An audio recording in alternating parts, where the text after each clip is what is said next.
Loving Sairam, Sister Sharmila Sanka, the Sri Satya Sai Global Council of Trinidad and Tobago lovingly welcomes you to this series, Awake, Unite and Inspire. We are extremely grateful, honored, and blessed to have you through the grace of and blessings of our beloved Mother Sai as our guest on this evening's program. So, Sister Sharmila, can you share with us how did you first come into contact with our beloved Mother Sai? I am Brother Faiz. Thank you so much for this opportunity. And firstly, I would like to offer my humble salutations at the divine lotus feet of my Bhagwan. And I invoke his divine presence in this moment so that he speaks through me. As a teenager, I never believed in Babas. So I always thought he was like a magician or something like that.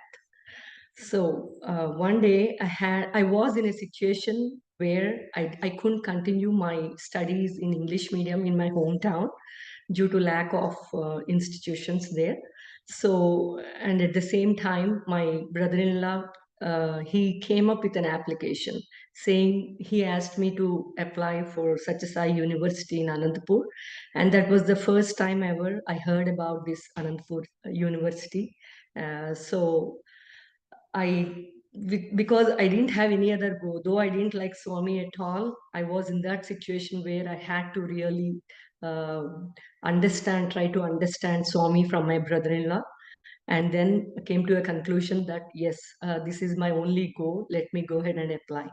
But after getting to know everything about Swami and his institutions, I started to pray so much to Swami, so much that I literally would beg him, saying, if you're God, you better give me an opportunity. You better give me an admission in your institution. So now when I think back, I think it's so foolish on my part to really test God, but that was how I was. So finally, I applied for this Swami's institution, and then a small miracle I would like to narrate here. The day of my examination or test for the admissions, I came out of my hotel to go to Swami's college or a school where the test was to be taken place. And the moment I stepped out, I was actually praying to Swami saying, please bless me get through this admission test. I have to get admission in your institution by any means. And when I stepped out of my hotel, a small boy, he ran to me. I didn't even know who this boy was. So he ran to me and he gave me a small postcard with Swami's picture. It's a Swami's picture with a quotation saying, why fear when I'm here? So that was the first time ever that I heard this quotation of Swami. And then I was really flabbergasted seeing that quotation. Oh my God, what is this? I was praying for Swami's blessings. And then I received this card. I received this card from that boy. So it was like a miracle for me to say that Swami was with me even before I really tried to comprehend his miracles in my life. So I went and I wrote the admission test, and with Swami's grace, I got admission into that institution, and that was how I came into Swami's fold after negating his presence so much in my teenage years. Sarah. So, Sister Shamila, so at what age did you come to know and believe in him? I think I was around 17 years. I finished my 12th grade high school, and then I went to his institution. I started believing in him. The first year, it was like a testing time for me, because though I knew he was God in all the ways possible, but still my subconscious mind inside, somewhere it used to doubt. Not doubt exactly, but in every cell of mine, I was not able to believe that he was God, because he was human. And it really took me, because I was very logical and I wanted to really test him in all the ways possible. And finally, in my entire first year, my mind was very oscillating. It was very difficult time for me. It was not easy for me at the same time, because I knew he was God, but at the same time, like Roma Roma me Ramanam, they say, in every cell I wanted to experience his, which I was not able to in my first year because of all my doubts, fears, and all different kinds of things. But in my second year, with Swami's grace, I think completely, I mean, I was a changed person completely. There was no looking back after that. So, sister, so in your case, would you say then it was a gradual transformation from non-believing into believing in him as God in human form, and that you had to deal with doubts and conflicts and confusion over a period of time? Yes, until my first year of my undergrad, I should say it was a gradual change. But once I realized he was God, no more gradual thing. There was no word gradual in my life. It was a sudden thing that happened only with Swami's grace, I should say. And from that moment onwards, like every cell, every being, my inside out, everything was Swami in my life. That's really, really wonderful. So, Sister Shamila, you've had a very long period of contact by going to the Anantapur Girls College. You're very much involved in the organization.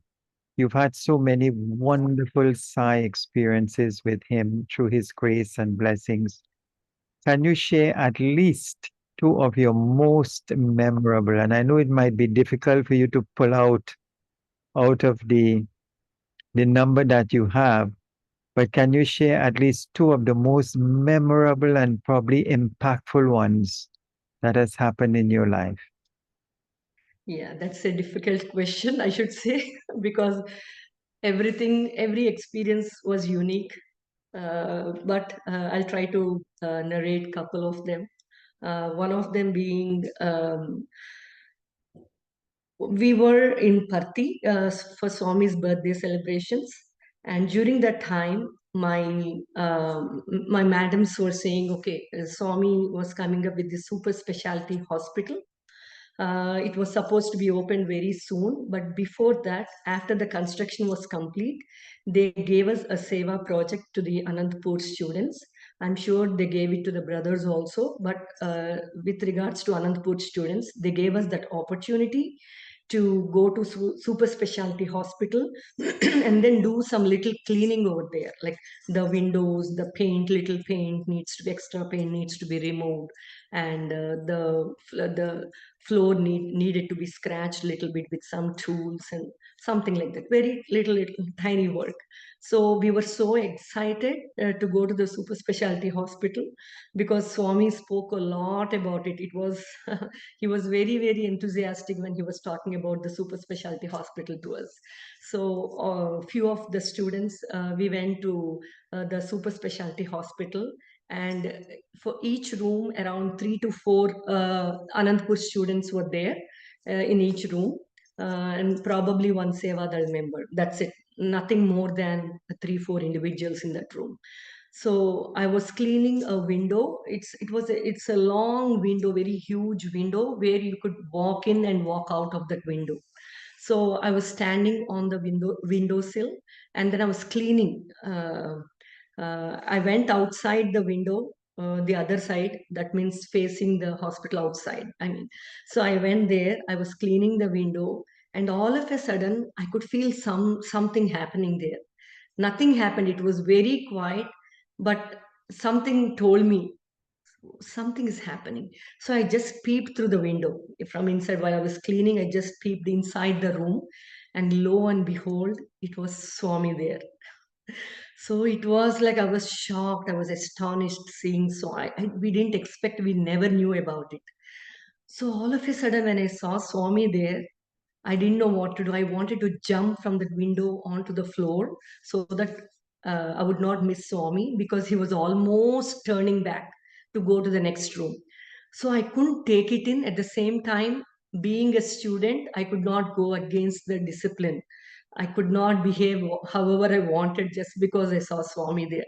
So what I did, I jumped outside the window from outside, and then I was praying, Swami, please don't leave. Please give me give me darshan. Don't leave. Please give me few seconds. I'll be back the other way. And then from outside, I came all the way inside the super specialty hospital, the room where Swami was there, where I was there too. And then luckily Swami was there. So it felt as if he was staying just for me because he was turning back, and I don't know what made him stay there for a few seconds that it took me time to come around into the room. So when I came there, I was folding my hands, and that was the first time ever, I should say, seeing Swami that close.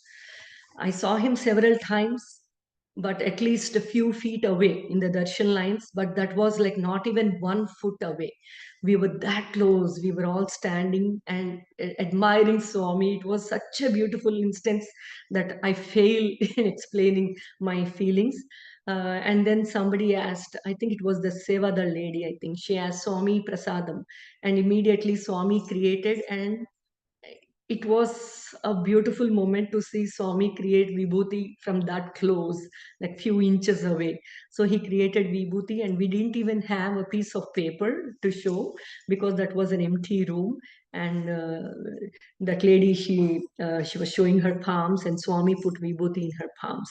So that was an experience of darshan, sparshan, and sambhashan, that two very closely. So I really treasure this moment a lot, and that's one experience. And another one, we were all in Anantapur college hostel, and it was a time for Guru Purnima. So normally Swami would send word asking all the Anantapur students and staff to come to Patti or wherever he was for Guru Purnima celebrations. But that year we did not receive any call from Swami. So we were all very upset. And then Swami was in Brindavan. So we were very, very upset that he didn't call us. So what we did some special bhajans in the hostel in the afternoon. Normally we would do bhajans in the evening at 6 o'clock, but that day special bhajans, we called all the girls and then we did special bhajans. And this is a secret to pull Swami's attention towards us, that Anantapur girls always followed. And whenever we wanted Swami to respond to us immediately, we would sing this song, Ana hi padega Baba, Ana hi padega. So come from Shirdi, come from Patti, come from Madura, come from Ayodhya. I don't care a lot wherever you come from, but you better come, give us your darshan. That's what the meaning says. That's a beautiful bhajan. And then we prayed, we sang that bhajan. We were all crying in tears. How can you be so partial, Swami? How can you not call Anandpur students to Brindavan for Guru Purnima? And then that evening, we got our JMA madam announced saying Swami sent word that all the Anantapur students and staff should come to Brindavan for Guru Purnima celebrations. So we were all in joy. We were so excited and in joy that Swami sent 10 buses to Anantapur so that we could all go to Brindavan. And all of us went to Brindavan singing Swami's bhajans. And when we went there, they didn't have any accommodation because it was all of a sudden. And that was the reason Swami didn't even call us initially, because everything was filled with devotees. So looks like Swami assigned this Kalyana Mandapa to all the Anantapur students that was right next to his building, his residence. So we were all super excited, but at the same time, our madams were telling, do not talk at all. If you need to talk, only whisper. No sound should come out because Swami is right here beside our building. So we should not disturb Swami at any cost. So all of us, we were so enthusiastic that we were given this accommodation right next to Swami's residence. And it was like the next day we were going back to Anantapur, and all of us asked Swami, Swami, please give us interview. And Swami said, okay, I'll come in the next 1 hour. So immediately we came back, we cleaned up our entire Kalyana Mandapam for Swami. And so Swami finally came to the Kalyana Mandapam to give interview to all of us. And then before we came, we prepared with some songs to sing for Swami. And Swami was in joy supreme that day when he was talking to us. He was like really in so much of love flowing from him to all his daughters. So we all sang songs for Swami. And Swami was the beautiful thing here was we got to experience Swami's love, where Swami was uh, saying, okay, come on, sing the next bhajan, sing the next bhajan, next song, next song. He was asking for more songs from all of us. So when we were singing one bhajan after the other, and finally we were done with the bhajans. We were thinking with the songs. We were thinking, oh God, what if Swami asks us to sing one more song? We were not prepared for it. And with that final song, the omniscient Lord, he looked at us, smiled, blessed, and then said, "Okay, good, good, very good girls." And then he said, "Enough of songs." So that's our omniscient Lord. And he gave us an interview for probably around 1.5 hours or something. And it was beautiful, really. He was talking about how you girls make noise in the dining hall in Anantapur. I know I don't come to Anantapur in my physical form, but I come every day for bhajans. During bhajan time I come to Anantapur. And then he said, I am there in the dining hall and you people makes lots of noise with the vessels. So he was just wanting to tell us about his omniscience. It's not that he wanted to scold us or something. He wanted to say, I am there every moment. You girls think I'm not there, I don't come there. But no, it's not the case. So, and he pinpointed at one girl and said, okay, you sit in a corner and you chit chat in the dining hall while eating food. That's not good. So it was like fantastic to see the Lord of the universe like coming up with all these things of omniscience to convey to us that he was omniscient. So I always loved that omniscience of Swami. And then Swami looked at us, laughed, smiled, gave love to all of us. And that was a beautiful moment, I should say. And he gave us like Namaskar. It was beautiful. That one I wanted to share. Saira. Very, very nice and inspiring, Sister Shamila. And then you have a second one to share? Yes, I shared both of them actually. You shared both of them. Okay. Yes, yes. So you've been very much involved, as we said, in the Sai organization for many years, and you're now the regional president of Region 5. You've had a long relationship with Swami from your college days to now. So, what does Sai Baba mean to you today? Swami is someone, without him, I have no introduction, I have no life, I have no end. That's what I feel. If I didn't know Swami, I wouldn't be the person I am today. So I cannot introduce myself without attaching Swami to me and my life. So that is Swami. He is my mother, father, guide, philosopher, a strict guru. He is a chancellor of a university, whatnot. Like every part of our lives is filled with Swami. So that's what Swami is to me. Everything, no matter where I am, I can feel his presence. That's the reason I'm always conscious, whatever I'm doing, whatever I'm thinking. I'm always conscious because I know Swami is Hridaya Nivasi. He's the indweller of our hearts. Saira. Thank you very much for that. He's everything to you. Yes, absolutely. Yeah. It was very interesting when you shared about the Anantapur Girls College and why Swami said he created that institution. So, can you share a little bit about why Swami created it? What was his purpose in having a separate girls' college, and what was the role and function in the years to come? Anandpur College or institution was the first ever institution that Swami started, even before he started the boys' university. So there was a group of women, and Swami was asking them, does anyone know why I started this institution for women? He said. And then one lady, she said, Swami, it is you have got this institution for the women so that they can become a better daughter, like they can become better daughters-in-law. And then Swami said, it's not to make them better daughters-in-law. It is to generate great mothers to the country or to the world. That's what Swami said. So this one, it shows how much importance Swami gave to women.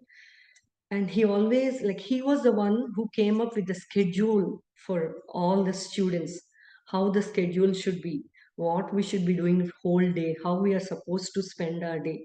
Everything was prescribed by Swami. So that one says the importance he has given to women in the society, so that he could produce, like, generate mothers, great mothers. And Yes. he also said, like, a good wife is useful only to her husband, whereas a good mother is useful to the entire nation. That's what Swami said. Mm. So that is his motto, to create great mothers so that they can give a better generation to the world. Yes, that is so interesting. And I know from his divine discourses, he speaks about the role of the mother where human values is concerned. On the laps of mothers lie the future of the nation. And if you want to judge the progress of a nation, look at its mothers. Are they self sacrificing? Do they lead virtuous lives? And if the answer is yes, we can be guaranteed we are going to have a good nation. So it leads me to another question, Sister Shamila, in related to what you've said and the role of women when it comes to creating a better or a more value based society. So you are a working mother. You've gone to the Anantapur Girls College. You've gotten such a solid spiritual foundation. So what to you, and according to Swami's teachings, is that very critical and important role that women have to play in creating a better society, a more value-based society? Swami gave us a huge responsibility for a mother, of course, to both parents, but especially to the mother, because she is the first guru, Swami said. So, so it comes when we are raising our kids, that too on a foreign land, because we were born and brought up in India, whereas our kids, they were born and brought up here in the United States of America. So the culture is very different. The values are different. So many different things here that they're not exposed to. And it was not so easy to raise them with our values without spending time with them, because as a mother, one thing I did was to spend time with my kids, no matter how busy I was, no matter what role I took up. My first role is to be a mother. So that one, and Swami was very, very strict about it, to be great mothers. He always said, do not aim for great children, proud children. Aim for good children, noble children. Because in this competitive world, we always teach them to, like, succeed in life, earn money. These are the two things we keep hearing in this current world. But I never taught that to my kids. I wanted them to be successful, but not at the cost of their values, ethics. So, so this is the first thing I did. and taking up other responsibilities. You said how to like promote values in the society. um, as a mother, this is what I did. As a wife, I did my best.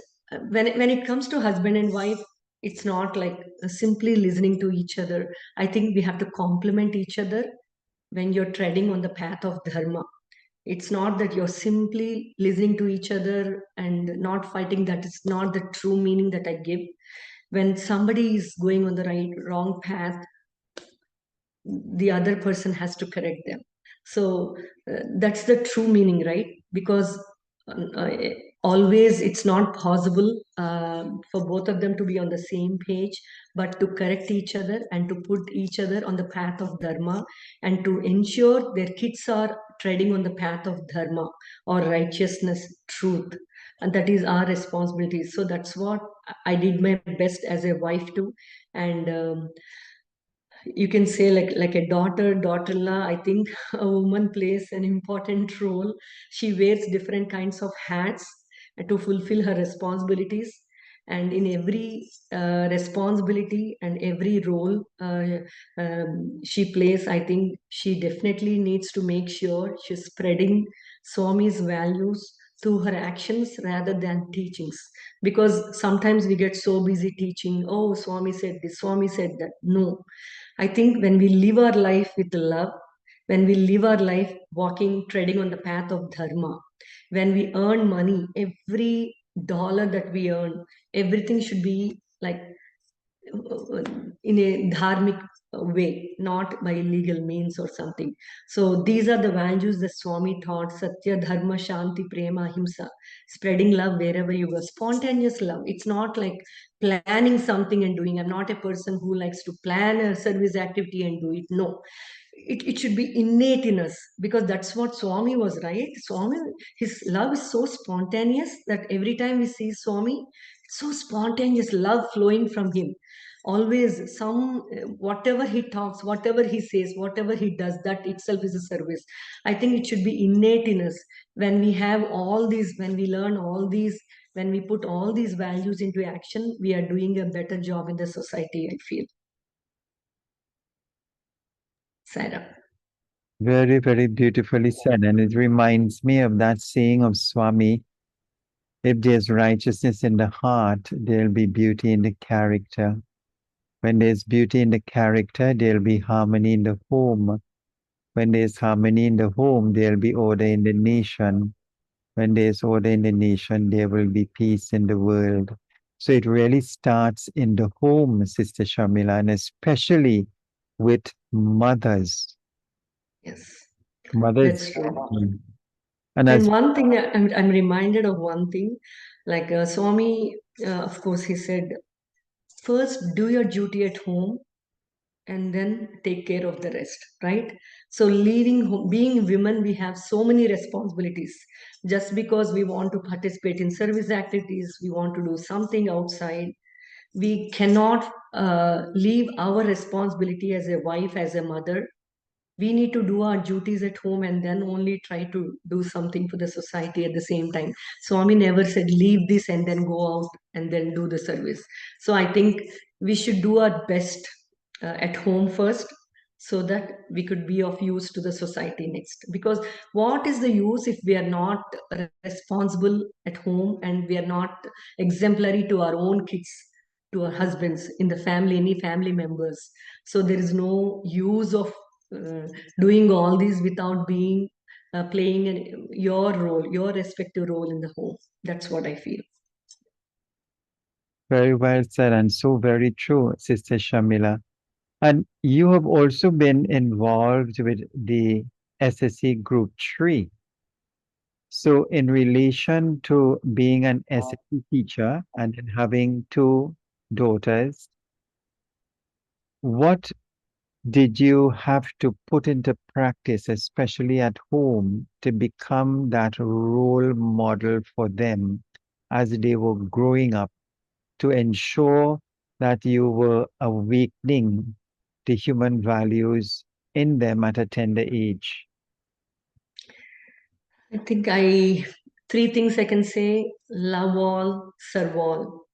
This is my favorite saying, though it is very simple, very easy to say this, but it is the most difficult thing on earth, right? Loving everybody with no exception, no judgment, and then serving everyone in your capability, like whatever you can spontaneously. It could be a neighbor, no neighbor is not feeling well, so serve them food, make them food, give them. Somebody needs a ride, do that. Whatever is in your capacity, I think we should do that. And that's what I taught my kids: love all, serve all, and walk on the path of dharma, righteousness. This was very, very important to me, and this is what I taught my kids to uh, never go away from the path of dharma. Though I'm not there, even when my daughter went to the college, you know how the college educational institutions are these days. So it is like you have peer pressure, and so many there are so many people have so many habits. And though you have brought up your kids in such a way, it's not in your hands the moment they step outside your home, and the moment they step into the college with thousands of people around them, thousands of students around them, trying to pull them to various things.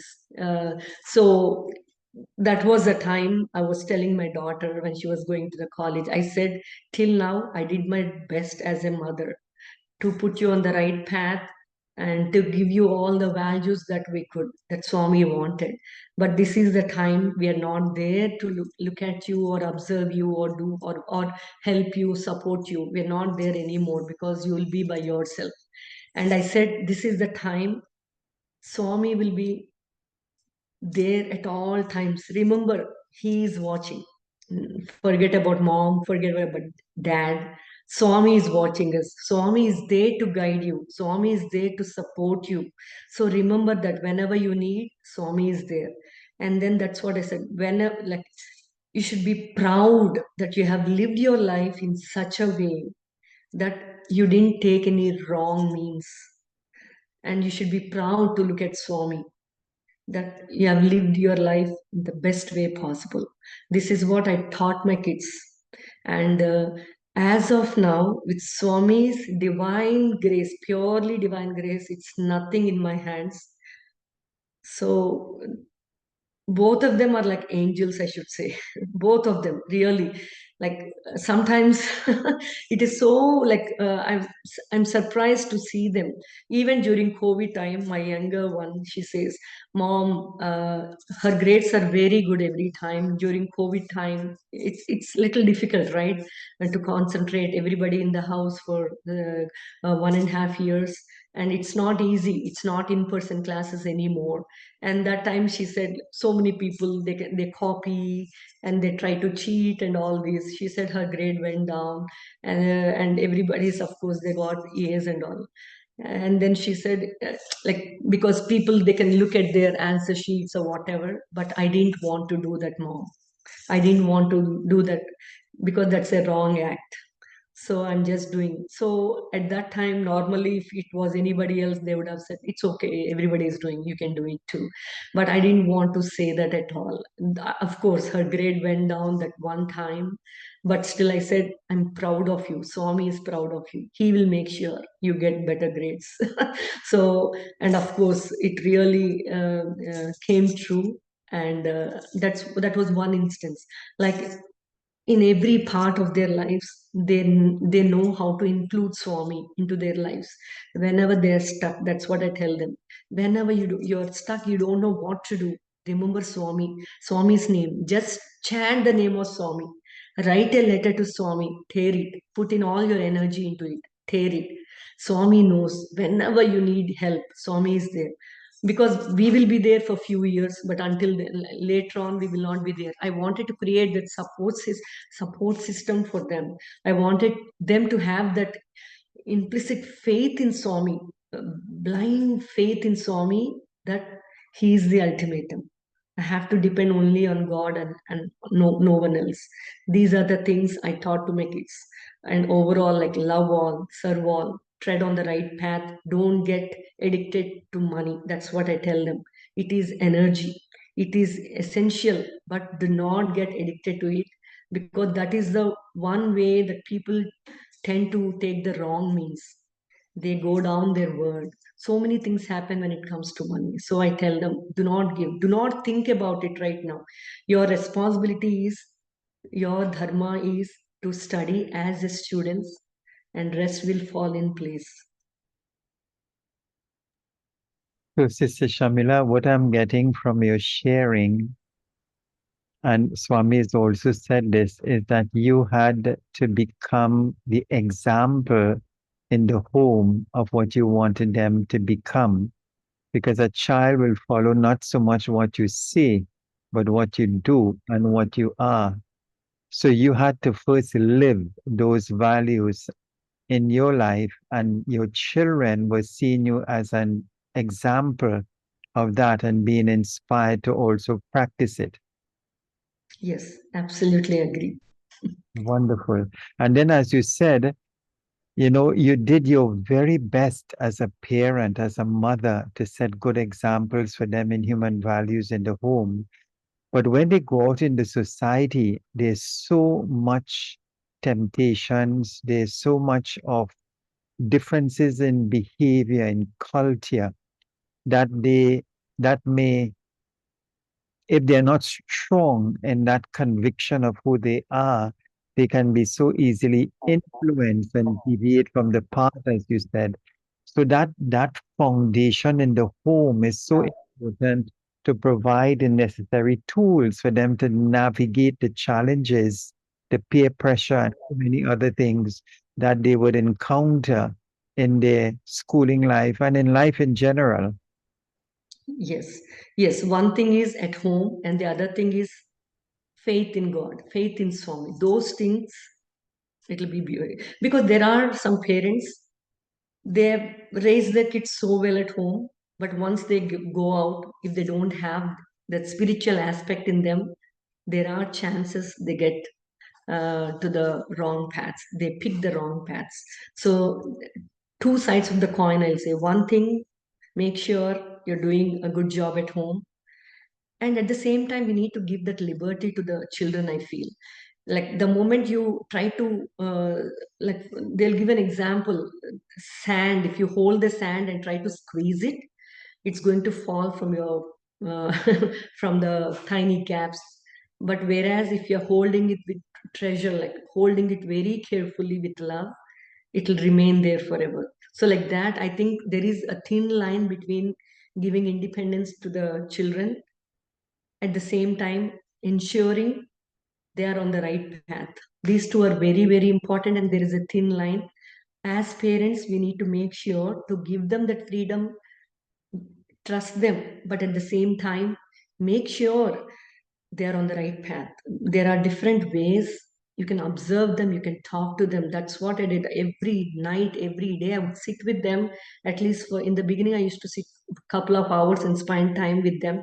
Whenever I spoke to them, I never gave them a lecture as a mother. I didn't want to teach them, preach them all the time. Nobody would like to listen when you're preaching, especially the children of this age.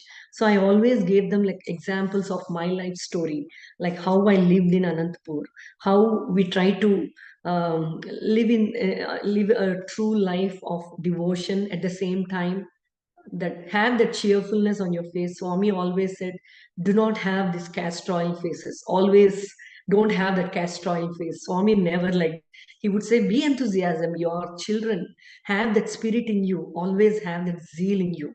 So that's what I tell my kids to have spirituality and have your cheerfulness. Be enthusiastic to learn about Swami and different things in the world. Yes, because our innate nature, as he says, is that we are embodiments of ananda, embodiments of Yes, bliss, and we must be able to manifest that in how we live. Yes, because many people sometimes feel that spirituality is like a militant, serious, way to experience joy or happiness, when it's the complete opposite. Because you're exactly. awakening those springs of joy and happiness within your heart. And then Yes. almost every birthday, he tells us to be happy. be happy because that's your innate nature. Sister Shamila, I want to go back to your school days, your college days at the Anantapur Girls College. What was it like in the day in a day in the life of a student at the girls' college? Because I know that hearing from the boys, um, so it was there with the girls as well. The thing that stood out a lot is discipline and a system to follow every day. So can you share a little bit what was it like being a student in terms of the activities and how did that discipline allow you and help you along the spiritual path thereafter? Swami, as said before, Swami came up with the schedule of a Sai student's life, be it brothers or Anandpur girls. So everything from morning till night, we never realized it, the significance behind the schedule, very tight schedule. We always had tight schedules. We never had time even to think of our parents or think of anything else in the world, because Swami made it in such a way, because we were teenagers, he didn't want us to get disturbed or distracted by any means. So he wanted us to live in the present. That was a message that we got from Swami. And from the day we actually, the day starts off with Suprabhatam. So all of us, we at 5 o'clock early in the morning. I never woke up that early in my life in my previous years, and initially it was a little difficult. That was the only thing, waking up, because we had such tight schedule that it was not easy to wake up at 5 o'clock. So we used to chant Suprabhatam 21 times Omkar and Suprabhatam.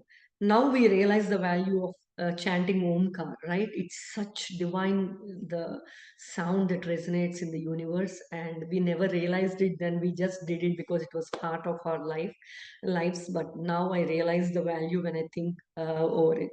And after Suprabhatam, we used to have some time. We would walk in the open playground. We would have some yoga asanas, or I would simply sit. We had Swami's small building.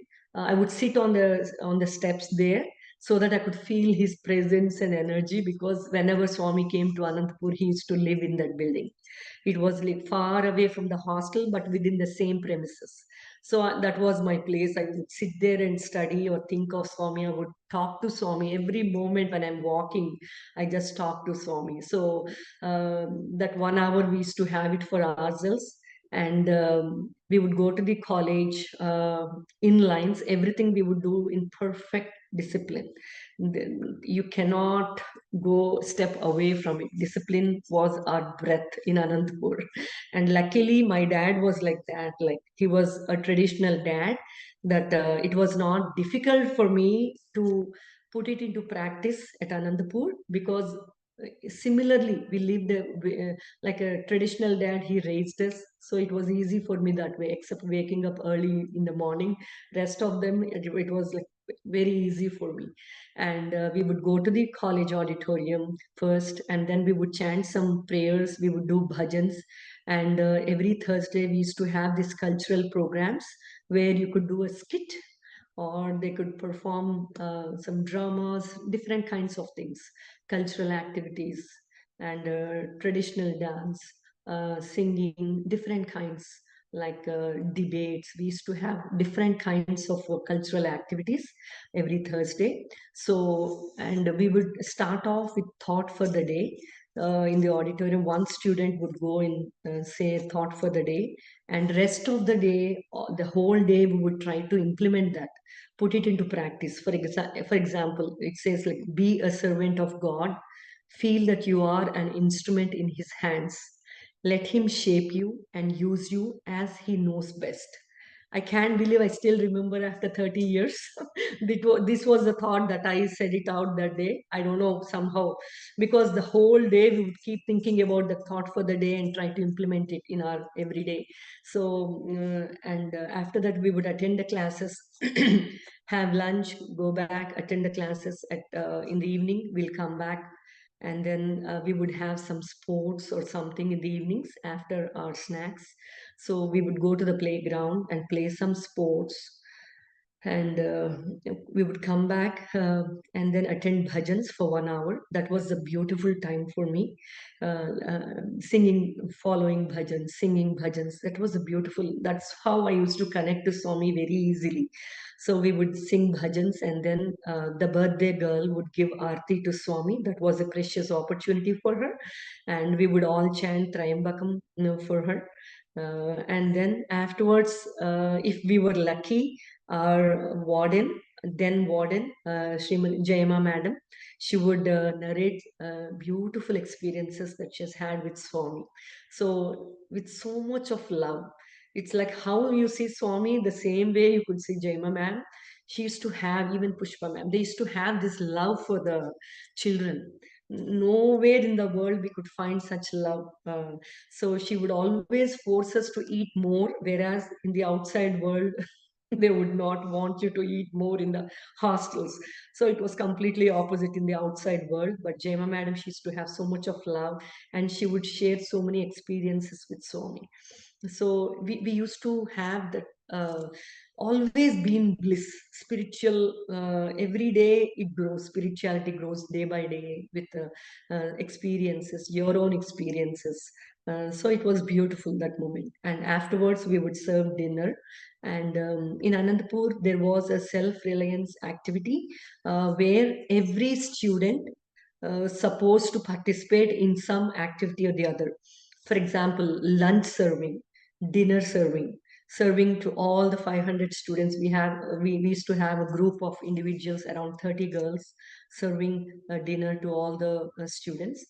And some people, they would garden, take care of the garden, gardening, watering the plants. Some people would clean the bathrooms, and different kinds of activities. Some people are in the store, like taking care of the, like making sure the groceries were is sufficient for food and all. So different kinds of activities, and we were so busy. We stayed very busy. If you can see the whole day, we didn't have any time in between. And in the night, we would have, after dinner, we would study for a couple of hours. And then a bell used to ring, and all of us would come out, and all 500 students coming outside our rooms into the corridor in front of their rooms. And then we would chant this night prayer, Karacharana Krutamba Kayajam Karmajamba. So we used to chant that, saying, Swami, please forgive us and our sins, knowingly or unknowingly. If we had committed any sins, please forgive us, Swami. So that was our night prayer. And after that, we would sleep or study outside the rooms, so that we don't disturb other students sleeping in the room. So, and we would get served fruits and milk in the night. So that was how our day at Anandpur was. And if it was sports meet time, a few months ahead, we would practice. And any little time we had, every evening, we used to practice for the sports meet, and we would put in our best. No matter if our bones were broken, something happened to us, we never cared, because we were offering to Swami. It was not a talent show. It was an offering to Swami. We never cared for thousands and thousands of people in the when we were performing. I mean, when we were doing this sports meeting, but it was with a feeling of offering that we would do. And one instance, we were doing karate, like, so my two of us, we were given the opportunity to break the tiles with our wrist. So we broke it with our head like this, but another year we broke it with our wrist. So we never did it, and we were very young and tender. So we thought, okay, I don't care what's going to happen, we will do it. And then there were tiles, and then every time I hit, it was like terrible pain for me, but still I never cared for it. and even my wrist was swollen so badly right before the sports meet. And I was thinking, Swami, I cannot stop it just because my wrist is swollen. I cannot refrain from perform doing in the sports meet. I leave it to you. I don't care if my hand is broken, my bones are broken, I don't care. I'm offering it to you. You better take care of it. And then you won't believe, because it was so swollen I couldn't perform with this. and on the day of sports meet, I looked at Swami. I said, Anyada Sharanam Nasti, you have to help me, Swami, because I'm your student. I don't care about the people, but you care about everything. So please, you do it through me. And then I used my left hand. I didn't know, I didn't have that enough strength, but still I offered it to Swami and I broke the tile with my left hand. So that one shows how Swami acts through us when we offer everything to Swami.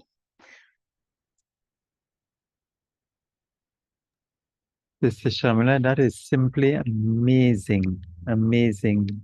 And what shone through your sharing is, as you said, when you let him be the doer, when he's the guide, when he's the inner motivator, there's nothing you cannot achieve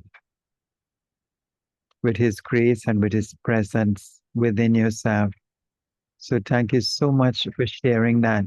And then I feel then that you've taken that discipline now throughout your life,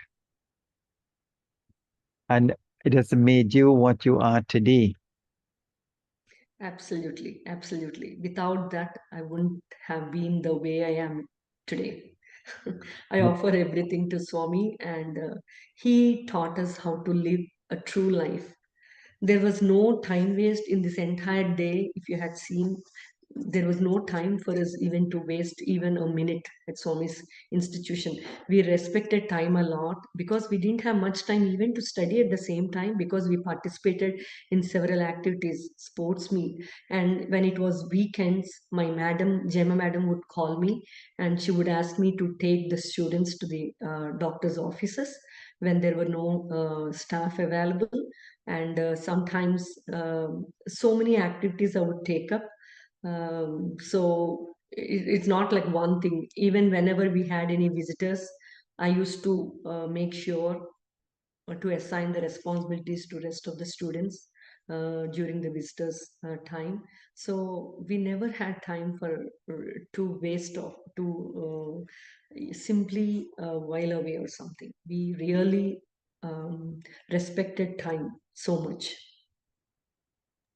And then there was more like a holistic development at all levels of your being happening at the institution. So it was catering to both physical, mental, and spiritual. Very, very beautiful. So, Sister Shamila, now when I look at your bio data, you are the regional chairperson of Region 5. You're very much involved in a temple. You're a freelance writer. I know you're very much involved in cooking and cookery. You've written a book from nowhere to now here. And that's a very, very busy. And then you're working. You're a wife, you're a mother, you're a daughter, your daughter-in-law. There's so many roles that women fulfill. So how have you been able to navigate and give attention to all areas of your life so that there's success in each area? I would say time management and devotion to Swami. These two played a vital role in my life, because whenever I did participated in all these activities, whenever I was trying to be with my family, whenever I was trying to cook food with love. When I cook food, I don't merely cook for the namesake. I never thought, oh, I have to cook something. I never ever cooked in that manner. The best way to enter someone's heart is through stomach, they say. Initially, I never knew how to cook at all when I was before my wedding. But after wedding, because of the love I had for my husband, I learned so much. And then luckily, I offer everything to Swami. Whenever I cook, I chant Swami's bhajans or I listen to his discourse, because I believe that regular normal food becomes amrit, nectar, when you attach Swami's name to it or God's name to it. That's all. And whatever I did, I offered it to Swami, because of which I didn't have to look back because of that. It was everything was fruitful, and um, time. Everybody is fighting for time these days. So when I talk to my SSSC kids also, and when I talk to my own children, I say this because they run out of time most of the time, especially when they're taking tests and all. I say them, God, Swami is Kalatitaya. He's beyond time. We cannot limit him to the time, right? Because he's way beyond it. So the moment we remember that he's above and beyond time, he will stretch time for us in times of need. That's what he did to me, even as a student doing the finals and all. I will just pray to Swami. Swami Kalatitaya, you are beyond time. Please help me finish this before this so and so time. And then Swami would help me. He would do it through me. Same way, whatever activities I do it as an offering. And when I'm doing as a regional president also, I don't feel that, oh, I am a leader, I'm great, nothing. The moment I think in that angle, I'm nowhere. I don't deserve to be called Swami student, because it is an opportunity to utilize, to put our time, to sanctify our time. I feel all these positions or whatever we call, they're not positions but opportunities to sanctify our time. So many people ask me, you're always, even my friends who are not into Swami's thing, they say, Sharmila, you're always busy. Whenever we call you to have some fun, we'll go out, dine at a restaurant, whatever. You're always busy. You don't even have one day you need to relax. You need to set aside. You need to enjoy life. I said, who said I'm not enjoying life? I said, I'm enjoying my life to the best of the ability, to my ability. So I enjoy life when I'm doing this. I don't make castor oil faces. I don't say, oh my God, I have to do this. No, because Swami gives that energy to me to play multiple roles, to fulfill all my activities or whatever. Swami gives that energy. And when I do it as an offering to Swami, he will make sure to fulfill that. And at the same time, I said I enjoy life too. I enjoy life. We have fun. We play games with with family and friends. I do all these, but my priority is always Swami's thing, like, because I enjoy it the most. So after that, I will do anything else.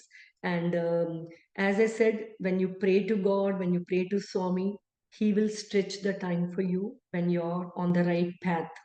Never you will run out of time when you're doing the right things, when you're on the right path. This is my, I don't know, this is a tip to even SSSC kids or anybody.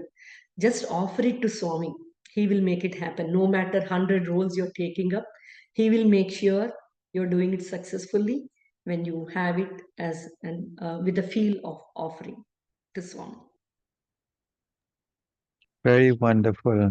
Very, very beautifully said. So, Sister Shamila, I want to go back to the book that you wrote, From Nowhere to Now Here. So, what prompted you to write this book?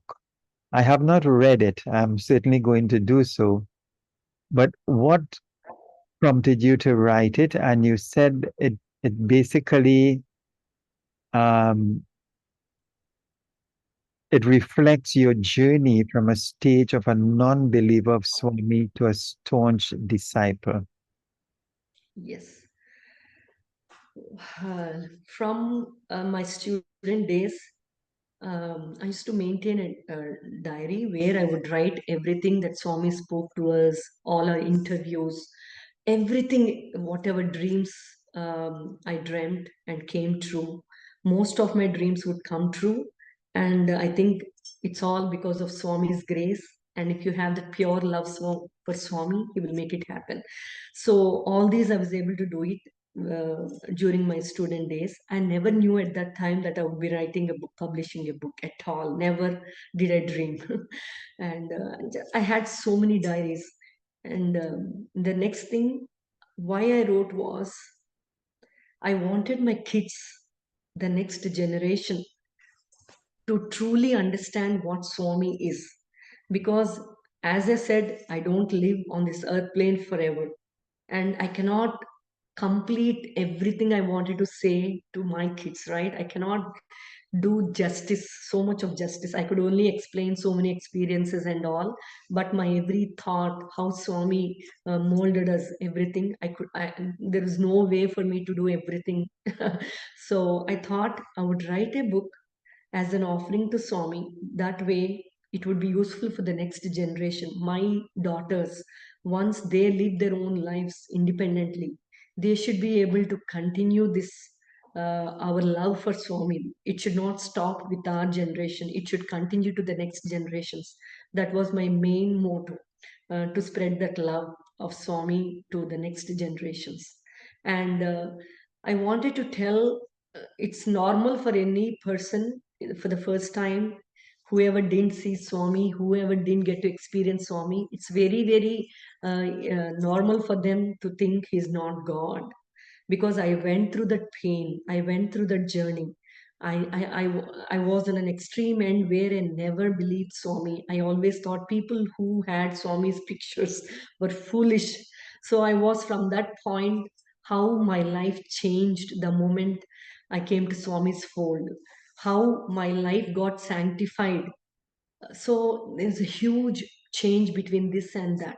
So I wanted people to know. I always thought Swami was not God, he was nowhere.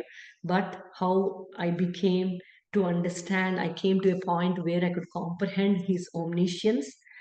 I could feel his omniscience and omnipresence no matter where I am. So I came to a stage where he's always here, he's now here. So I wanted to tell the world, to spread the message of love, Swami's love to the world. That was another reason. Very, very beautiful. And I'm sure it has inspired so many people who would have read. And as you said, your intention was to share the message and the teachings, the glory of Mother Sai. So you mentioned that you've had a number of dreams with Swami that came true. Can you share one or two of them? Because I know that even in the dreams, you would have had life lessons learned. Absolutely. um, when I was doing my master's in Anantapur, as I said, I would take up several activities. I would never ever say no. Anybody asks something good, uh, I cannot say no. Even if somebody comes and says, "Can you take up this position or responsibility, whatever?" Normally, I would not say no because it is Swami's work, and I'm no one to stop it. Like, because it is Swami's will and it's not my asking. I don't like to ask anybody saying, I would like to do this, I would like to take up this position. I take it as Swami is coming and he's asking me, like, to participate in his work to sanctify my life. It's not to bring good name to Swami. So because of that feel, sorry, what was the question? I'm sorry. What was the question? Dreams, yeah. Okay. So uh, one day when I was so busy with activities and all, very busy life I was leading, and it was time for our end semester examinations. And then I was a little worried. I was praying to Swami. Swami, please bless me. I need your blessings. We have our finals and semester, and I have to do well. I have to do a better job. And then I dreamt of my question paper. So this is the most amazing thing amongst all my dreams. And I looked at my question paper. I didn't look at all the questions. I looked at the most important question, 20-mark question out of 50. So if I didn't do the 20 mark question well, I would not get an O grade, like extraordinary grade O. So in all my semesters, most of my semesters I got, in all the subjects I got O, except one subject I got A. So I was praying to Swami, please Swami. And then I dreamt of that question paper. I looked at the question, and then immediately after I woke up from a dream, I told my friend, saying, okay, because she knew that my dreams would come true. So I told her, I dreamt of this question. Let's prepare very, very well for this question. And then we prepared very well. And when we went to the finals to do the test, we were sitting, and my madam, she handed over the question paper to me. And then the moment I saw the question paper, I flipped to look at the 20 mark question, and lo and behold, that was the same question that I dreamt of the previous night. So I was really super excited when I saw this. I looked at my friend, both of us looked at each other, we smiled, we said, okay, we would rock the exam. No, and no wonder we rocked the exam. We did so well, and we got an O grade. So that was one dream. And of course, it's not that Swami would encourage laziness or something. We were not lazy. We did our part. We studied well. We did everything. But we had faith in Swami. I asked Swami for help. That's when he showed me through a dream. So that was one dream I wanted to share. And another one, it was, I think, birthday celebrations time. I think we came from holidays. We came back to Parthi. Instead of going to Anantapur, we came back to Parthi that one year. And so we were told that Swami would be performing mass marriages to the people in need. So they wanted Anantapur students to make sure to make the girl into a bride, beautiful bride, like do the makeup to her, tie her sari, everything, to turn her into a beautiful bride. That was our responsibility. And imagine, we were like we were so young, 17 years, 18 years, we didn't even know anything, but still we were so excited because Swami asked the madams to give us this responsibility to Anantapur students. We were happy because Swami gave us that work. So we did our best, and we went to put. And before that, in order for us to participate in this mass marriage thing, they said we were supposed to wear a particular sari and wear a chain, that's Buddha chain that Swami gave all of us. So the few months before. And then madam said, you wear that Buddha chain, wear that sari that Swami gave you, because we were going in public. They wanted somehow to identify the students and the public. So, and also it's a love for Swami, right? You're wearing the sari that Swami gave. You're having that energy. You can feel Swami's love and all. So, and I searched for the Buddha chain all over. I could not find it. I didn't know what else to do. So much of luggage. I searched everything. I didn't know if that chain, I left it at home in my hometown, or I left it at Anandapur hostel, or I brought it to Parthi. I didn't know. And I searched, I could not find it. And I was so scared that moment that my madam would not let me participate in this mass marriages program just because I didn't have the Buddha chain. So I was so worried. I didn't know what to do. My only solace, or my only to go person is to go being is Swami, right? So I prayed to Swami. Swami, please help me. I don't know where I left it. Please help me find this. And then I slept early hours, around 4 or 5 early hours. I dreamt of this, where I found that Buddha chain in a green makeup box that I used to have, a small box. And then immediately I woke up early morning, and I opened the green box. Lo and behold, that Buddha chain was right there. So that was a beautiful experience for me. It's not a mere experience, it's like Swami's omniscience. And imagine in a dream, Swami come, like, if not for Swami's grace, it would not happen, right? Swami says everything that we dream of Swami, it's out of his divine will, and it's not out of our thoughts or something whenever we dreamt of Swami. So there are so many dreams I could narrate where I could feel Swami's presence. Swami corrected me, Swami guided me, gave me support, and so many things happened in the dream which came true. It's not a mere dream, but it came true. Yeah, Sister Shamila, that is so wonderful. Very, very beautiful and touching. I remember looking at your talk, and the one that really stood out for me was the one with your mother and the Yes, pain, the challenge you had, I think, with your sciatic nerve. Can yes. you share that experience and what you drew from that experience and that dream? Sure. I think it was 2016. I was in the Indianapolis Science Center doing bhajans as usual. I was sitting on the floor and doing bhajans, and I used to have this sciatic pain a lot.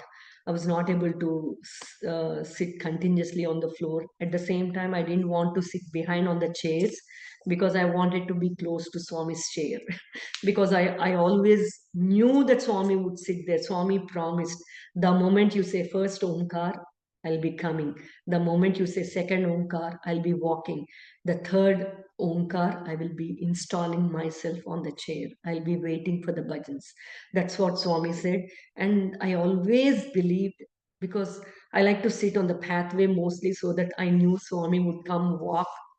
So though I couldn't see him, but I could feel Swami's love. So I would just stare at Swami's chair because I knew he would be sitting there. So I was having this pain, but I completely forgot because I was thinking about my mom. All of a sudden, that thought came where because my I lost my dad, and it was not an easy thing for us, especially my mom, after living for decades with him.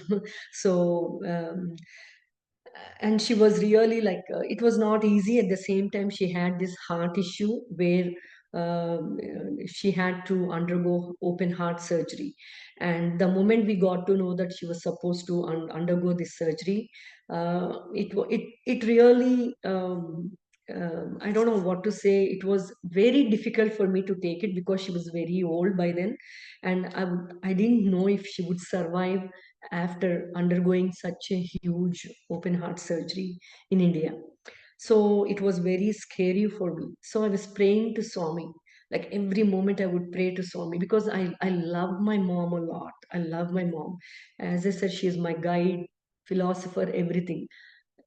Before I came to Swami, she was the one because of whom I'm at least able to have some values in my life. So she really had so much of influence on me. She always used to teach everything, only good, nothing bad, nothing bad, like everything good and being selfless, helping others. So, so I was feeling bad for her. So I prayed to Swami, you have to help her. I don't know if she is going to survive or not. You have to help me, Swami, help my mom. And I was praying with so much of love for her. And then immediately, for the first time in my life, I heard some voice from inside saying, I don't have the how to how, I would like to quote, but I don't have it right now. But I'll tell you the essence of that. Swami said, "Do not worry. You are my student. It is my responsibility to take care of my students. So don't worry about your mom. Your feeling for her, you have that love for her like a penance. You're living like a life of penance, like how people sit in penance. Their only goal is one thing. Like that, you have so much. That is the meaning of penance, I meant to say. So he said, you're doing it like penance. So I'm pleased with your penance. And then I'm giving you a boon. I'm taking away your sciatica pain right now. Those were the words I heard from inside. There was no voice, no sound, but I could clearly, like how Swami talks exactly, but without a sound, without any voice. But you can hear in his own voice. So it's so difficult to explain, but that was the first time ever I got to experience. And when I got this message, my sciatica pain is taking it away right now. I couldn't take it. I didn't believe first because I thought probably it's my own worry that's answering me, saying, okay, all this. Maybe it's not Swami because I never knew. Till then, I never heard his voice from inside. So I thought it's not true. But when I observed, I didn't have the pain anymore. So I was not able to decide if it was true or not true. And then I went back home and I didn't even tell my husband until after several weeks. I observed. I thought maybe it's my own thoughts. What if it comes back? If I tell my family or the whole world, what if it comes back? That means it's not Swami's voice, it's some my own thoughts. So I didn't want to come to that conclusion or the world to come to that conclusion. So what I did, I waited for several weeks, and one final day I decided it was not my thoughts, it was Swami's voice. And it was purely Swami who really took away my sciatica pain. And from that moment on, no more pain. Like the moment Swami promised, from that moment on, no more pain. And that was a miracle for me. And that one tells, if you love your parents, how much Swami would love you. That's a simple example, right? I didn't pray to Swami to remove that sciatica pain. I didn't even know that I could pray to Swami. I was struggling, but I never felt like praying. I was praying for my mom. But Swami was so happy that, of course, the surgery was very successful, and she survived the surgery, and she's still happy and smiling and happy now, my mom, even at when she's so old. But still, and at the same time, my sciatica pain was gone forever. I don't know what he did, what miracle he did. It was cured forever. My God, that is so beautiful, so touching. The love and compassion of Mother Sai Yes. and the way he exceeds all our expectations. And then telling you that you are his student and it is his duty to look after you. So wonderful, so inspiring. Thank you so much for that sharing, Sister Shamila. My pleasure. So before I ask you this question, I just want to relate an experience, and then based on that, um, I will pose the question. And I remember a student was helping Swami open letters. And as he would give Swami the letter and Swami would read, Swami would be talking back to the student, saying, well, you know, this person wants to get a good daughter for their son. This person wants a good job. This person wants a promotion. Everybody, every letter that Swami opened, people were asking for material things. And then he said Swami's eyes became filled with tears. And then Swami said, who is asking for me? Who is asking for me? And Swami has said his greatest message is love. You've described it so beautifully in love all, serve all.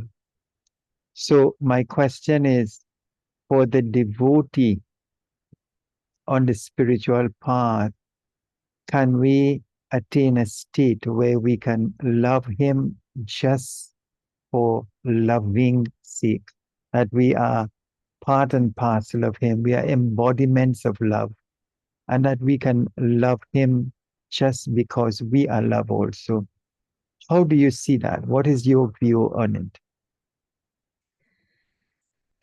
Such a thought-provoking question. Question. It's a beautiful thing. I know it's so sad, right? All of us ask Swami for something, and we don't ask for Swami.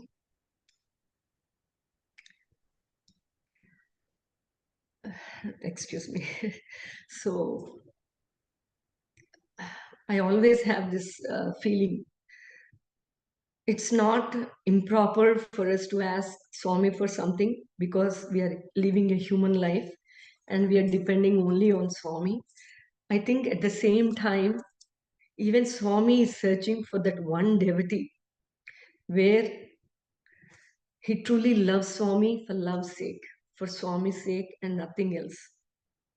So I definitely say it is possible.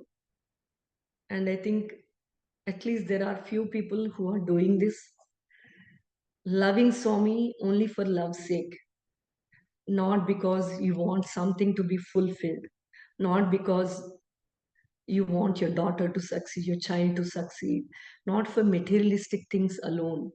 I feel there are four things we have to tell God every day, tell Swami every day. That's what I do too. First thing, please forgive me, Swami. I'm sorry, Swami, for anything I've done, knowingly or unknowingly, any mistakes or sins. I love you, Swami, and thank you for everything, like for the lessons, though bitter. Thank you for the opportunities. Thank you for your boons. These four I make sure to tell every day to Swami. And I'm reminded of an incident where we were all in Prashanti Mandir. Swami called us for an interview, all the Anandpur students, and we were all sitting in the mandir. And I think we were outgoing students, because of which we would be given opportunity to sit right in front, any outgoing students. So we being the outgoing students, I was sitting right in the first row, right in front of Swami's chair. Normally, all the women will sit on the left side and the gents will sit on the right side. But whenever we were given this interview, the entire Bhajan Mandir is filled with Anandpur students and the staff. So that was a wonderful opportunity for me to sit right in front of Swami, right under his nose. Like everything, he looks at you, he smiles, he knows, he reads our thoughts, everything, right? Imagine how pure we have to be when you're sitting right in front of the Lord of the universe. And everybody, they were prepared with a letter or something. So I didn't write any letter to Swami, but I felt I wanted to write a letter to Swami because he was right there. And immediately I took a small piece of paper from my friend and I wrote it. I love you, Swami, take care of yourself. That's it. And then I didn't want to write anything. I know that was the last year for me. I was supposed to ask for my future, so many things. That time I didn't feel like asking anything. I just said, I love you, Swami. Please take care of yourself. And then Swami was taking letters, and it was time for me to give letter to him. And I was giving letter to Swami with such a beautiful smile. Swami looked at me. He smiled, and with all that love in his eyes, Manchid Bangaru, keep it with you. I'll take. I'll take. He said, keep it with you. I'll take. And then, with so much of love, he didn't even negate or anything. With so much of love, he said, I will take it later, keep it with you. And then I kept it. And then Swami said, because it is too crowded inside, all of you sit outside the mandir in the darshan line. I will give you Pad Namaskar. And that's when we sat in the darshan line.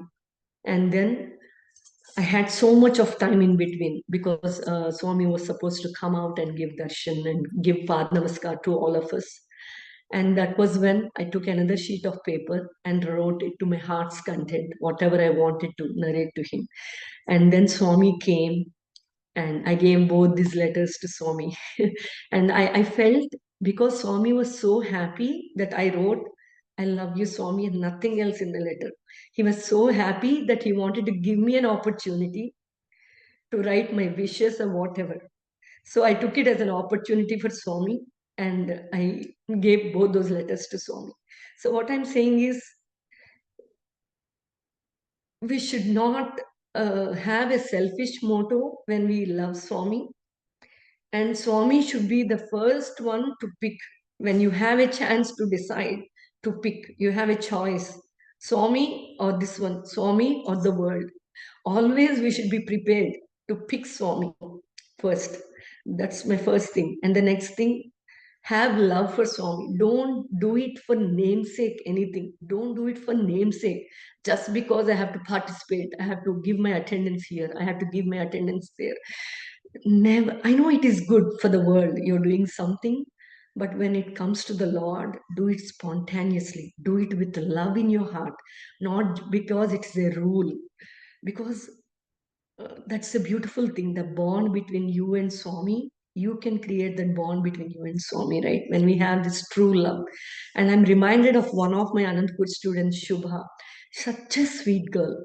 Once during COVID time, she said, "We want Swami back. What can we do? We want Swami back in Prema Sahib. Whatever, we want Swami back. What can we do?" And then she said, she like few students, we all, whoever knew her, we came forward. Let us do something for Swami. And then she said, let us not ask Swami for anything.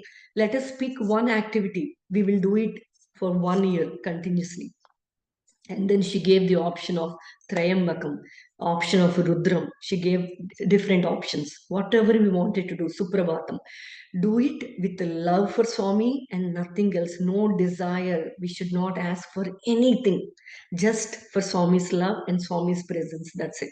And then all of us did for 1 year. And I opted Rudram, listening or chanting. So I used to do it. And the moment I do it, I'll say, I'm offering it to you, Swami, only out of love, nothing else. So I think all of us should love Swami for Swami's sake, for love's sake, without any expectations. And Swami will take care of the rest. We should not worry about it. It will become His problem to take care of us and our lives.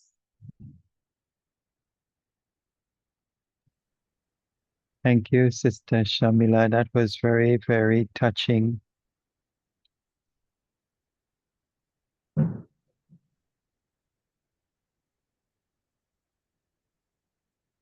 You know, one of the students in the Satya Sai Media Center, while sharing, said, devotion is simply gratitude to Swami.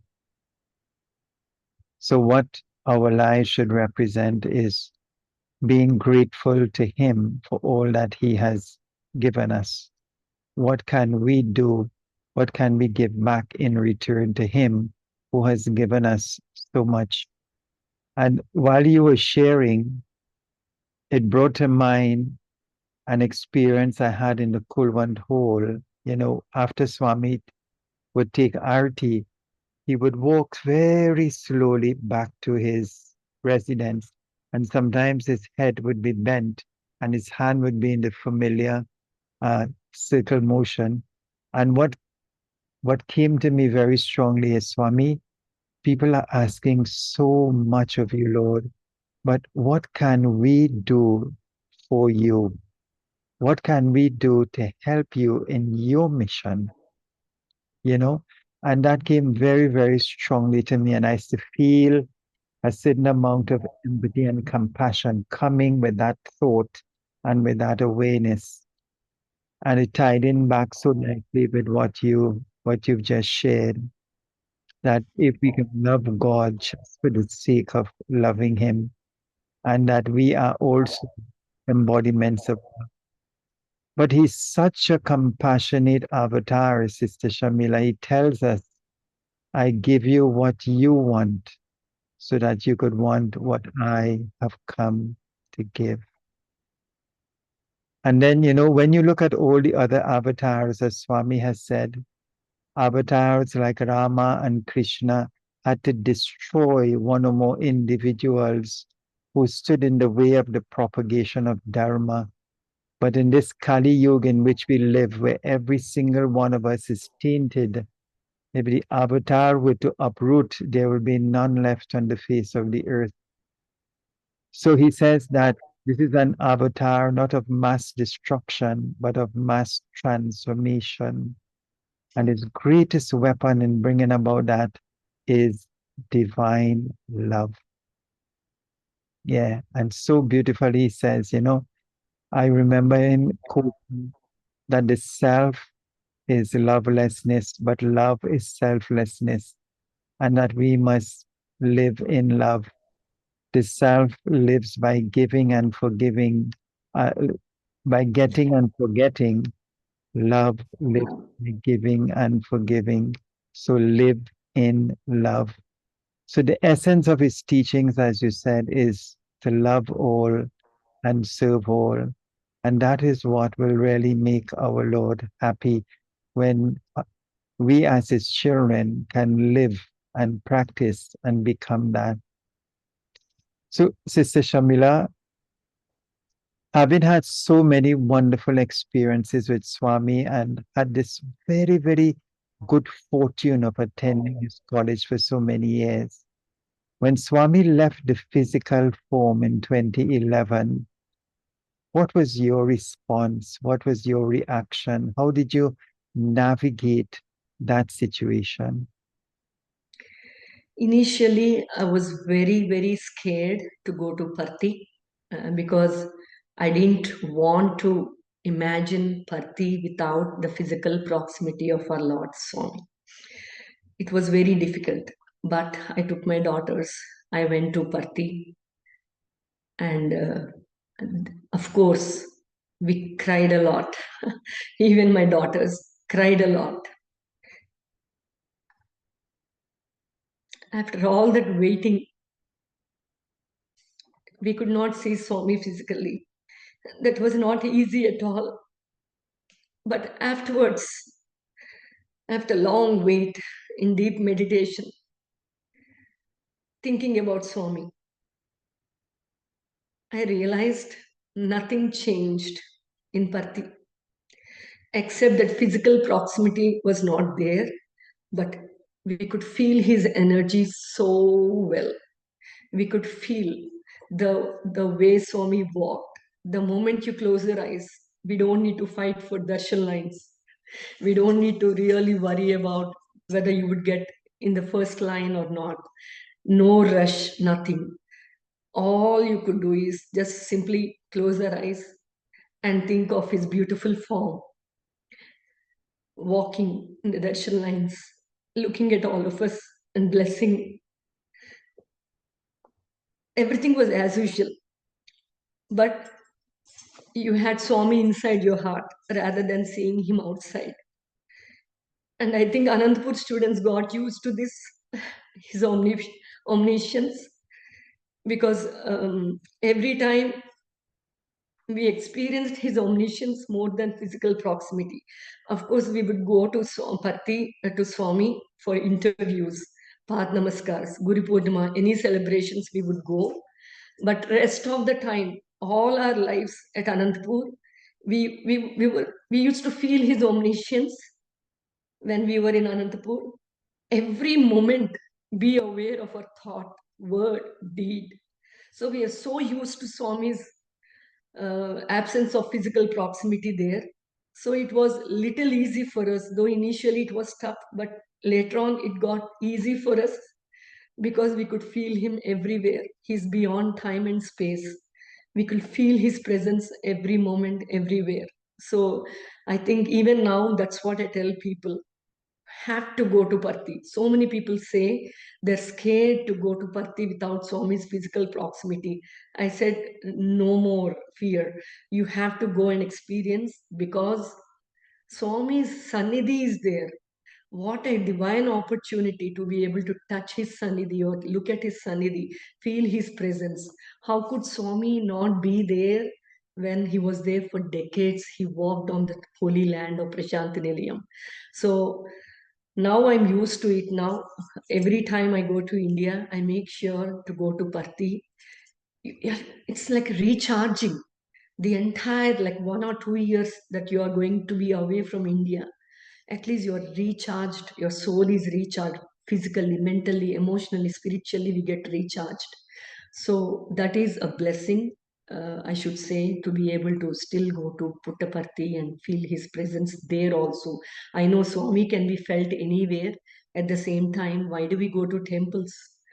Is God not in your house? No, He's there, but still you get connected so easily when you look at the idols, when you go to the temple, church, mosque, wherever you go. You feel their energy there. The same way when we go to Prashant Nilayam, we feel Swami's presence much more. We get connected to him easily and faster, in a faster way.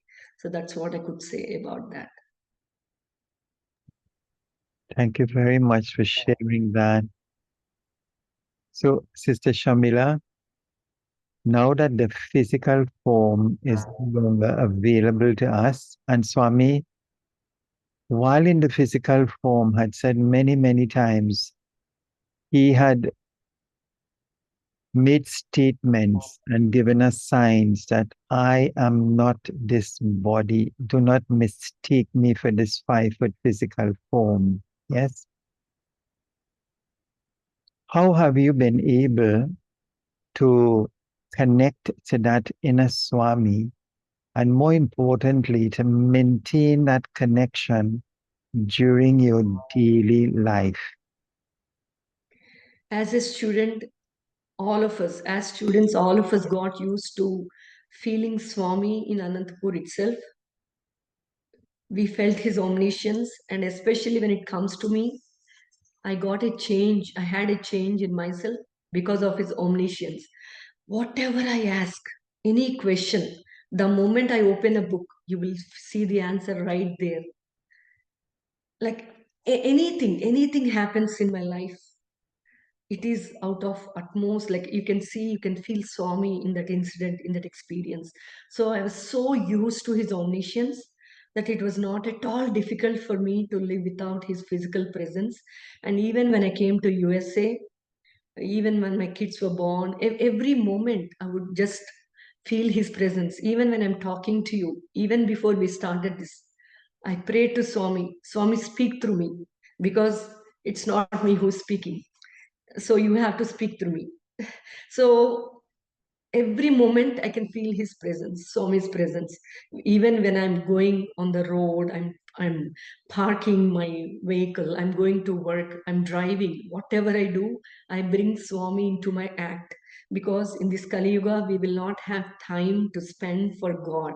You have to bring God into your lives. That is what I always believe in.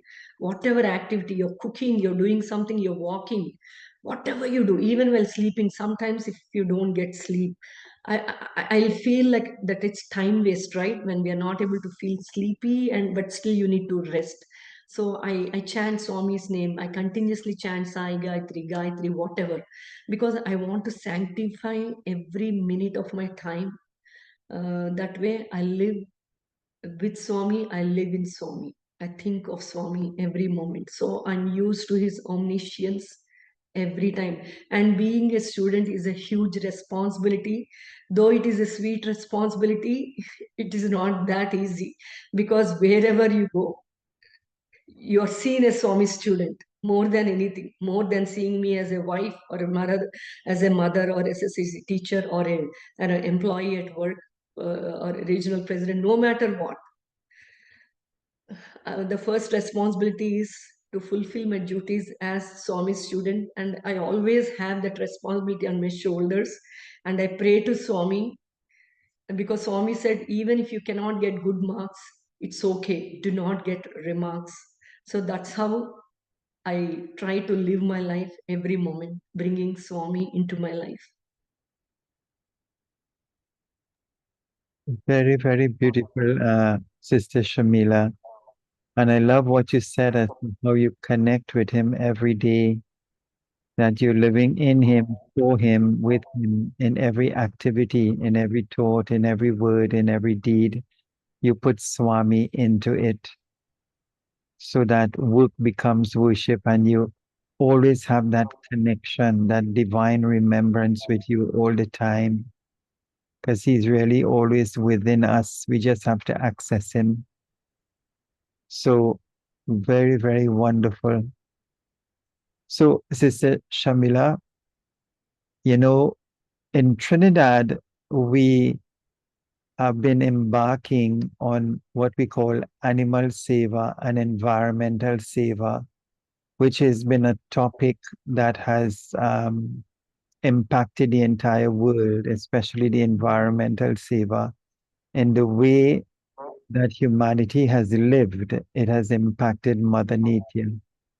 And I remember one scientist saying that when you think a negative thought, a negative vibration goes out into the atmosphere. When you multiply that by 6, 7, or 8 billion people, the total mass conglomeration of those negative vibrations causes imbalance in Mother Nature, and she rebels in the form of and not disasters, etc. So man has created this situation by himself with his wrong thinking. So, in terms of animal seva, Swami, when you look at his life too, the way that he treated animals, the way that he treated the cows in the Gokulam, the dogs that he had, with so much of love, so much of care, so much of tenderness. And then he says, love all, serve all. So that is unconditional love to everything. It is an open ended statement, it has no limitations. So, how do you view this loving all and serving all in relation to animal seva and then by extension, environmental seva? Animal Seva, as you said, Swami respected every being, not just humans, even an ant, even a mosquito, even elephants, dogs, and there is no limit to Swami's love. So he extends it to the entire creation. And I think we need to learn that lesson to respect all. It's not about diversity or something. It is about life, respecting life, be it in any form. It could be in the form of an ant, dog, elephant, buffalo, something. But uh, we should be cautious when we are living our lives so that we do not cause any harm to any beings, no matter who they are, if they're animals or anybody. We should not, we should live with that conscious uh, feeling. We should be conscious at all times that we should not do harm, cause harm to any being. And when it should extend to the nature also, I think we need to respect nature a lot. As you said, whatever you think, it goes into the nature and it comes back tenfold. So why not think positive? Why not send out beautiful thoughts to the universe? Why not send out love to the universe? So, personally, when I'm sitting alone, especially in the nature, I am a nature person. I get connected to the Lord very easily when I'm with the nature. And when I'm in the nature, I pray to the universe. Send my love to the universe. And sometimes, as I said, I am a healer also. Sometimes I send out my healing energy to the nature, to the universe, to the entire earth. That way, I don't know if it's going to show any effect because I'm just one person and the earth is huge. But still, I think it should be our utmost responsibility for each and every one of us to pray for the well-being of the universe and God's creation. That way, if everybody could spend 30 seconds per day and then chant or wish, saying like, may the entire creation be in peace. That way, all of us can live in harmony with the nature, with the animals, the human beings, whoever it is. We can live with that harmony. And that way, nature also does not harm us because of our thoughts. We can see all the natural disasters, wars, and all. The moment we try to think better, have that love, have that feeling of a pure love for all the beings around us, I think the will be a better place. Thank you very much, Sister Shamila. And are you aware, or uh, are there projects within your region or within the that you're aware of deals with animal seva or environmental seva? Service Yes, environmental seva, I can say, um, because we have for the Swami's centennial celebrations, the entire world, I think all the countries, they're taking up this activity of planting trees. so that it becomes a better place for all of us and for the future generations to live. And trees, of course, what more do we need, right, than planting the trees?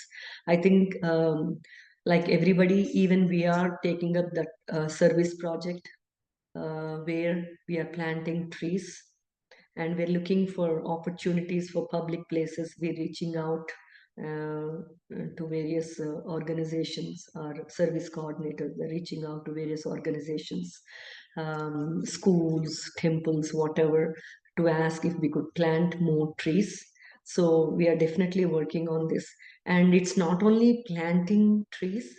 I think we need to bring that awareness to our kids, to our children, and to everyone about respecting nature. The moment we have respect for the nature, we will treat nature in a better way, and we'll do our best to make sure we're living in a good environment, and we are passing on a better one for our children's future and for the next generations to come.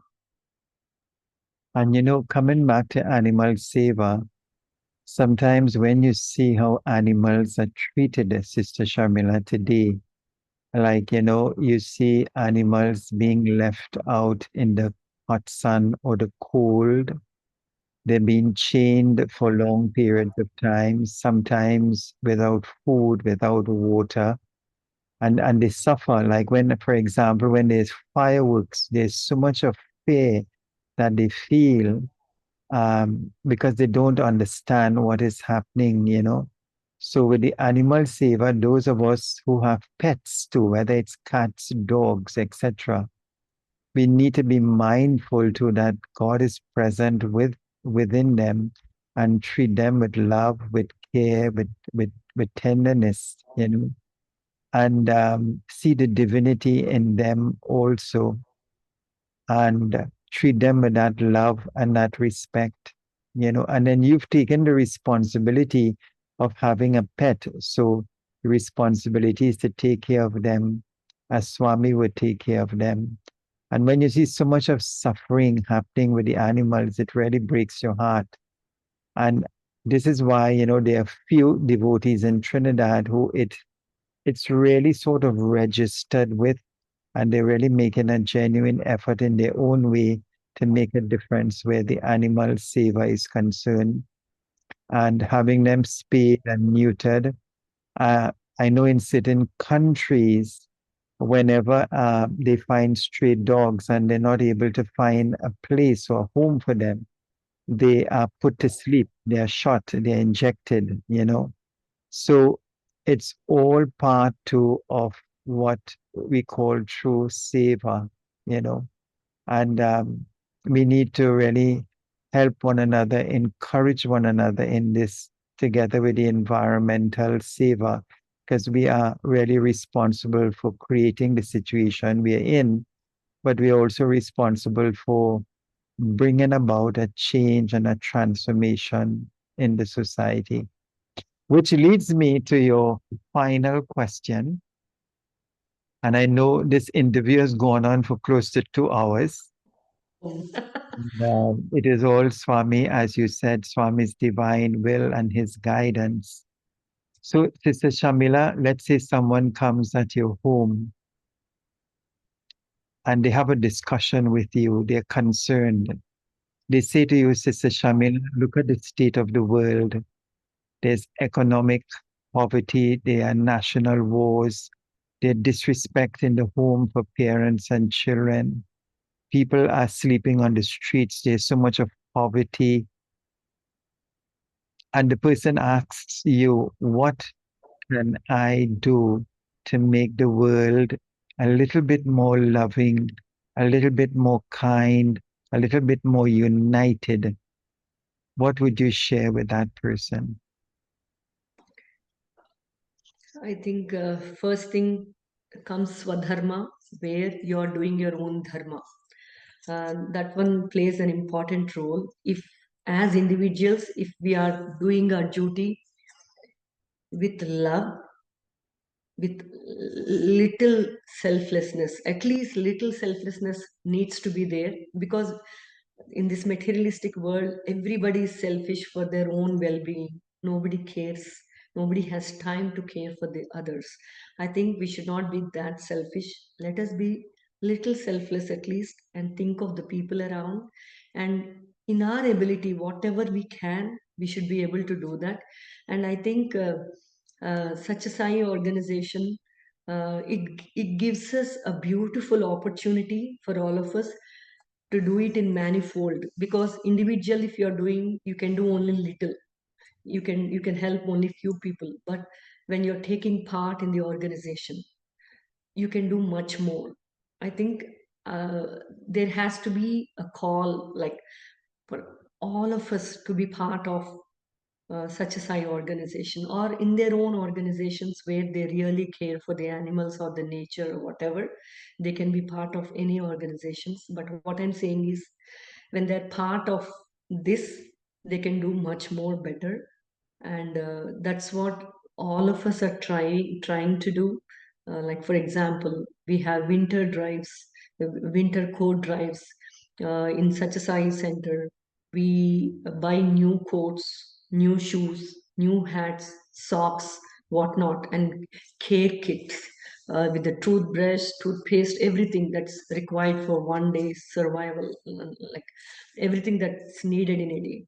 So we provide all these. And the beauty is, in our organizations, as you know very well, we never ask even for a dollar. That is the beauty of such a Sai organizations in this world. I don't think there is anything else that runs like this. Swami says, do not ask even for a rupee or a dollar. Do not ask. We are not beggars, right? We cannot ask. That the moment you take up any service opportunity, I will give you, Swami said. Don't go behind this. Just think of it. You want to do some service? I will take care of the rest. I will provide you the resources.